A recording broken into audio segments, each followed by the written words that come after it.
can't help but think that Nigel Farage is deliberately trying to destroy his own party's chances in winning the next general election. He's flooded his party with all the failed politicians from the Conservative Party, some from Labour, most of them loathed by the British public, and he thinks that's going to win the support of the British people. Now, have a look at this video clip I'm going to show you over on X. Yeah, this convinces me that he really is trying to throw the election. Was he there just to lead the British public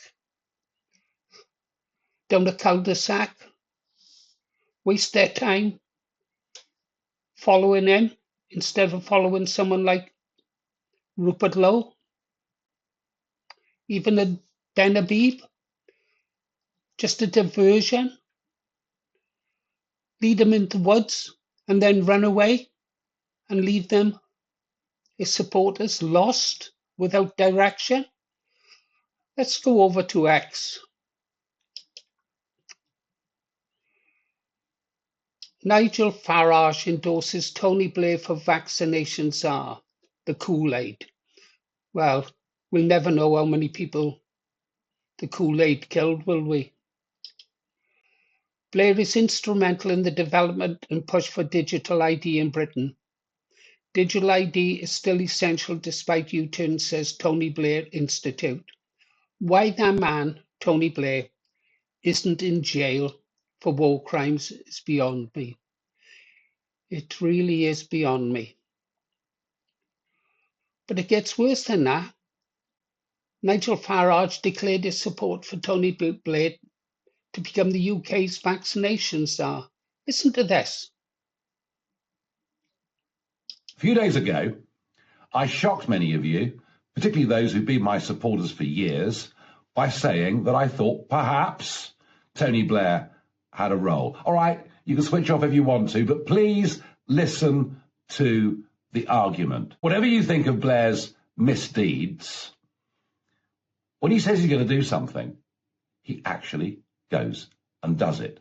And the reason that I picked up on Blair was I saw him last week talking about the vaccine, talking about the rollout, with more knowledge than anybody in government. A few days ago. Wow. Talking about Tony Blair. Misdeeds. The Iraq War misdeeds? When Tony Blair says he's going to do something, he's going to do something? What about the Iraq War? How many British servicemen died there? 2003, wasn't it? I can remember it. I think we should go have a look, remind ourselves, shall we? 2003, Iraq, Saddam Hussein, stable country. Yeah, he was a bit of a boy, was Saddam Hussein, but he kept control of the country. Yeah, there was peace there, even prosperity.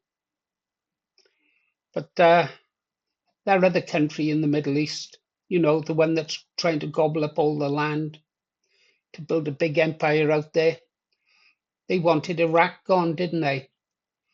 So what did they do?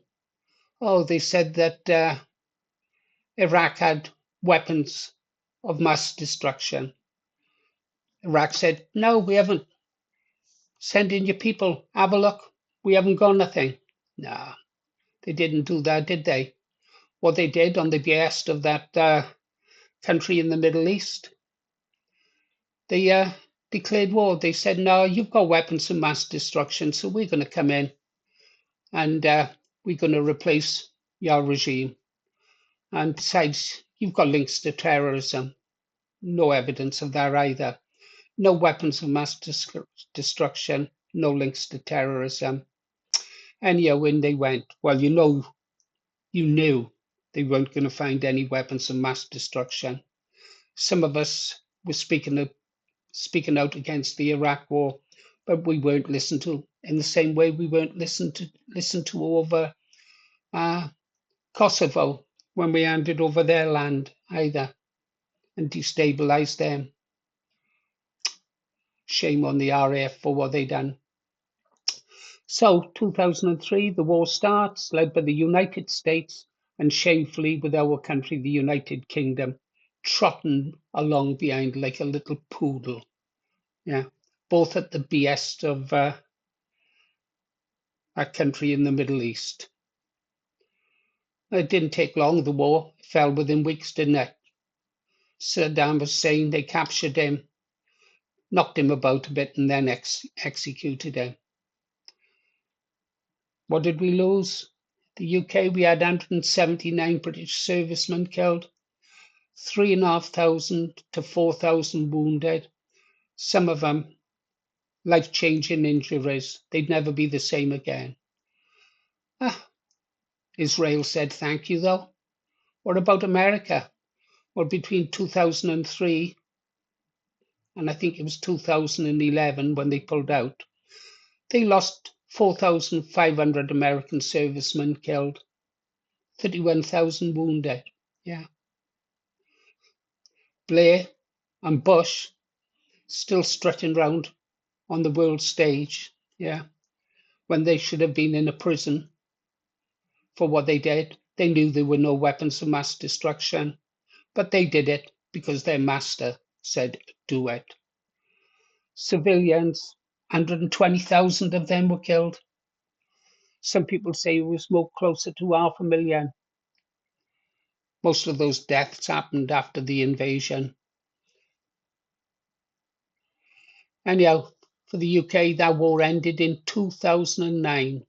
6 years, yeah, before we got ourselves out of that war.